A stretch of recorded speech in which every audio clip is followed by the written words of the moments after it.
Al-Jazeera is a Qatari state-owned media company that spreads news and content throughout the world. AJ Plus is a subsidiary of Al Jazeera that was launched in 2014 that focuses on online news, pop culture, and current events. They have millions of followers across the globe, including many young Muslims. I remember when I first came across AJ Plus on social media, they were putting out videos covering the 2014 bombing of Gaza by Israel. I remember thinking to myself, Alhamdulillah, now we have media coverage that is not biased by Zionist propaganda. But my happiness was very short-lived, unfortunately, because immediately after launching, AJ Plus started putting out content that was not only un-Islamic, in many cases, it was actually anti-Islam. Just consider the sheer amount of AJ Plus videos dedicated to glorifying drugs and even alcohol. Or how about the dozens of AJ Plus videos dedicated to abortion and terminating pregnancies as a sacred right? But drugs, alcohol, and abortion are only the tip of the iceberg with AJ Plus. When you go to AJ Plus's social media channels, you are bombarded by so much content dedicated to homosexuality and transgender issues. They have been promoting LGBT since 2015, at least a year before gay marriage even became legalized in the United States. So they were way ahead of the curve. What makes this more noteworthy is that they also promote LGBT normalization in the Muslim world. If there is anything related to LGBT in the Muslim world, AJ Plus is quick to glorify it and celebrate it with coverage in multiple languages: English, Arabic, French, and Spanish. Beyond LGBT, many of AJ Plus's videos promote prostitution, or what they call sex work. Obviously, we know that prostitution has nothing to do with Islam and nothing to do with the beautiful culture and heritage of Qatar and Qatari people. So why is Qatar's government facilitating these pro-prostitution ideas throughout the world through AJ Plus? Are these the images that they want people to associate with Qatar?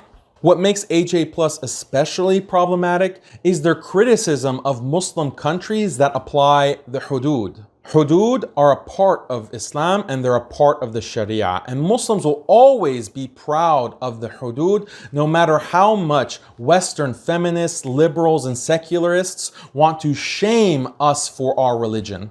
Is Qatar's government not aware that they are funding a media outlet that is adding fuel to the fire of anti-Islam, anti-Muslim hatred? The most subversive aspect of AJ Plus's content is what we can call Muslim women breaking stereotypes. Values of haya and true hijab are stereotypical according to AJ Plus. So they want to present Muslim women who break the stereotypes by blatantly violating haya and blatantly violating true hijab. How many young Muslim girls are watching these videos and are wanting to follow in the footsteps of these Muslim women?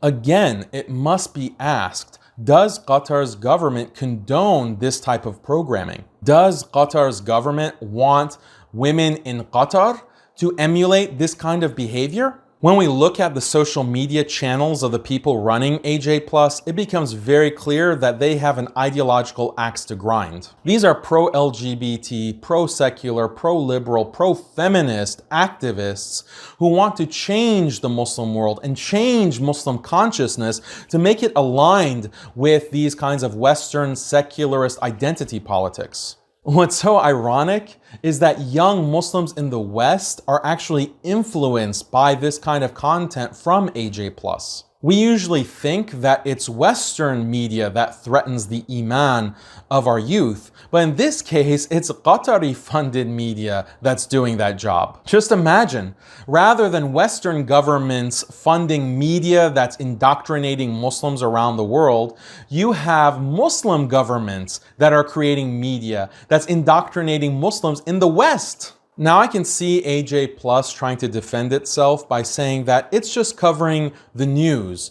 And the news often involves LGBT, drugs, abortion, prostitution, and so forth. But this excuse doesn't fly for two reasons. First, AJ Plus is not merely covering these things, it's actively celebrating them. And secondly, AJ Plus is often ahead of the curve in celebrating things that are on the fringe of Western culture. They were promoting gay marriage way before it was legalized, even in the United States. They're promoting drugs when drugs are still banned in many parts of the United States. They promote sex work when in reality sex work is banned in the United States and many other countries of the world. They're pushing LGBT in countries that have laws against this type of behavior. So this is not just news coverage. This is promotion, this is propaganda, this is cultural engineering. My ultimate message here is that I know that the people of Qatar do not support any of these things. But why is the Qatari government spending millions of dollars supporting this kind of stuff? Don't get me wrong, I'm not saying that Al Jazeera should exclusively focus on Islamic lectures or da'wah. I understand that they are focused on news, but at the very least, can they not promote things that go against Islam and that violate basic Islamic ethics? Increase your faith in Islam with unapologetic answers to these kinds of doubts, then consider enrolling at Alesta Institute.